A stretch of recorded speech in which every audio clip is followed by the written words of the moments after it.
What's up, fellas? It's been kind of depressing in the college football world lately, with the Kyron Lacey news and then the whole Nico I'ma leave ya saga happening. I guess I could have made a video about these topics, but everyone else has them covered at this point. Plus, I just feel like Nico's issues hit way too close to home compared to that Saluka situation we had last year at UNLV. So close, in fact, that I don't think I would be fair in my assessment of Nico and his situation, because I just can't stand when people complain about, you know what? I'll drop it. I just want to lighten the mood by seeing who could possibly make the playoffs for the first time in their school's history. Because we got to keep things on a positive note, or else college football as a product without fantasy and hope becomes semi-pro ball, and no one wants to watch that. I'm gonna roll the intro now.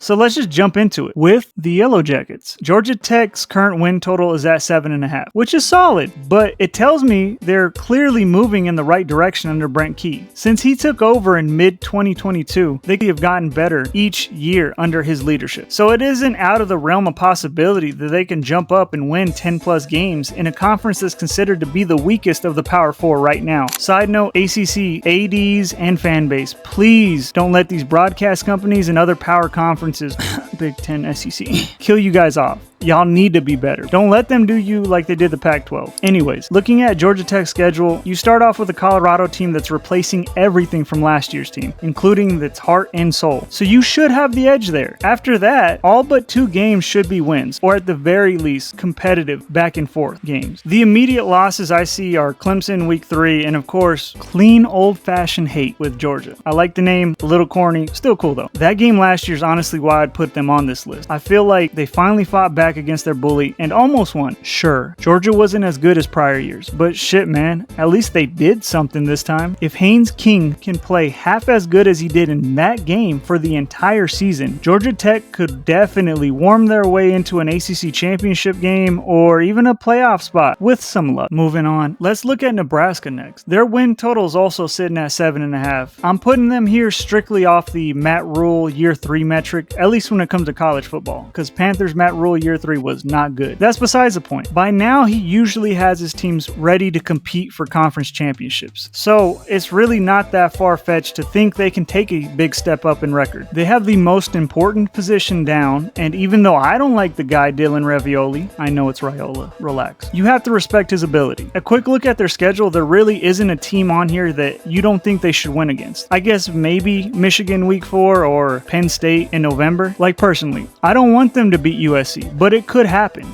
We're pretty evenly matched up, and it can go either way. We also can't forget that this team had a ton of momentum at certain points throughout the year last season. Hell, they went toe-to-toe with the eventual national champions and almost beat them. So it's not impossible to say if they get on a roll, they can win 10, even 11 games this upcoming season. They have a built-in advantage over most people on this list, and that is playing in a conference like the Big Ten. You don't have to be perfect to make the playoffs if you're a Big Ten team. So if you drop a game, or even 2, you can still sneak your way into the playoffs. Indiana did it last year. Let's head on over to Lubbock, Texas Tech. With how much money they've spent so far this year, there's no real reason why they shouldn't challenge for a playoff spot. The clock is ticking on Joey McGuire. He has had so much money to work with before this revenue sharing starts that if Texas Tech isn't in the conversation of a conference championship or a playoff in the final week of the season, I think he gets fired. And I get that sounds extreme. With how much money is invested in him and his team for at least this one season, like, come on, they've dominated the portal so far. And I also expect them to dominate the upcoming spring one that opens up soon. The sportsbooks right now have them at 8.5, so this tells me even the odds makers expect them to be a dark horse next season, and I get it when we look at their schedule. There's only 2 games Tech fans should worry about. At Arizona State, October 18th, and a home game versus BYU in November. If Baron Morton just plays solid, I'm not asking for anything crazy for most of the season. They've surrounded him with enough talent that they can definitely win the conference, which would then get them into the dance. I don't know if you can have 2 losses in the Big 12 and still get in without a conference championship. Clearly last year they didn't value it, so I don't think they will this year. Let's head back to the ACC real quick with North Carolina. They're an intriguing team when talking about possible playoff contenders for a couple reasons. The first one, the whole ACC thing definitely plays into their advantage. Like, we can say Clemson's going to win the conference right now, which will probably be true, but they don't command the same amount of fear as they once did. Then you move on to SMU maybe, who knows. So in my eyes, conference is wide open. The second most important thing UNC has going for it to belong in this dark horse conversation, the fact they have Bill Belichick calling plays next season.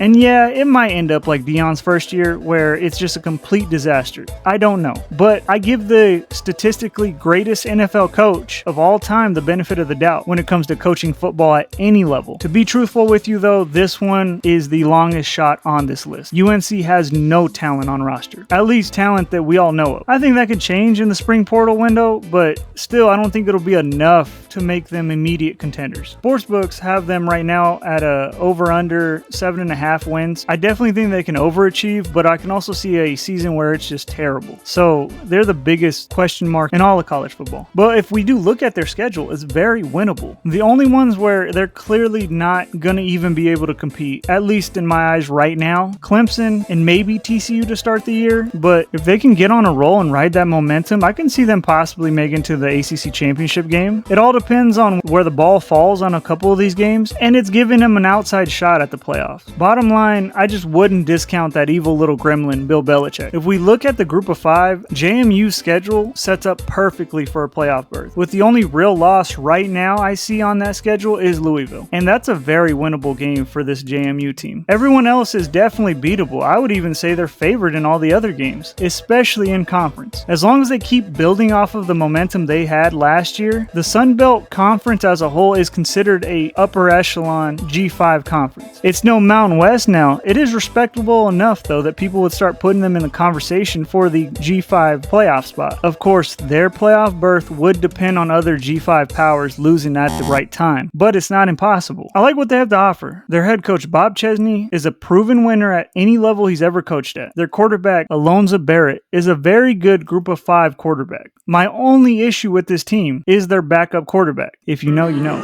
Bum. Well, that's all I got for y'all today. Hold on. Hold on. Wait a minute. I'm lying. There's 2 more teams on here, but to be honest with you, they're not dark horses in my book. I expect them to be in the playoff conversation. That would be UNLV and USC, baby. Yeah, you didn't think I'd forget my own teams now. Hell, a couple weeks ago, I made a whole video talking about how USC's schedule lines up perfectly to make a playoff push. My Trojans have a bunch of underrated talent and a top-notch coaching staff. Like, I get if you don't like Lincoln Riley, but you can't deny his resume. Vibes are at an all-time high with the program, so I don't see why they can't make it. As for UNLV, as long as we keep building off of the momentum we have right now, Dan Mullen can elevate this team to places it's never been before. And sure, we might need to find who our starting quarterback is with the battle between Anthony Calandria and Alex Orji heating up, but whoever wins it, I trust wholeheartedly that Dan Mullen can and will make it work. The schedule is built for a playoff run too, with a G5 showdown against Sam Houston State at the beginning of the year, and then a very vulnerable Big Ten team in UCLA coming to Allegiant. I think they can afford a loss and still make it into the playoffs. They would probably need a little help at that point, but still, I mean, come on guys. Okay, seriously this time, that's all I have for y'all today. If you made it this far, thank you. I talk about sports, mostly football right now, so it would be cool if you joined me by subscribing to this channel. And let me know who you think I missed or who you would add to this list in the comments below, because I think you should like the video.